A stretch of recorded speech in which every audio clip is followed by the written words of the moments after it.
Ja sam Jovan Rodić-Franić, sada idem u drugi razred IT u gimnaziji i u osnovnoj školi sam bio skladovaličar, išao sam na takmičenja. Moje ime je Luka Ivić, također idem u drugi razred IT smjera i u osnovnoj školi sam bio Vukovac. Zovem se Milan Topalović, idem u razred sa ovo dvoje drugara i završio sam kao odličan učenik osnovnu školu Sonja Marinković. Da li IT smjer opravdao vaše očekivanja? Rekao bih da je opravdao sva moja očekivanja, da je plan i program stvarno odlično sastavljen i da svi profesori odlično rade svoj deo posla. Da, zato što mi pomaže da steknem veliku bazu znanja koja će mi kasnije pomoći da se izgradim u životu.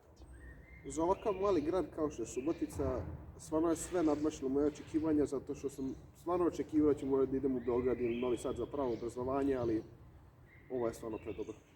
Da li ste prošli Anu Kareninu? Koja je vaša poruka za buduće prvake? Da od početka počnem da vežujem matematiku, jer će im kasnije biti teško da nadoknade rupe u znanju. Želim poručiti da se opuste i da ne shvate ovo toliko ozbiljno. Srećno!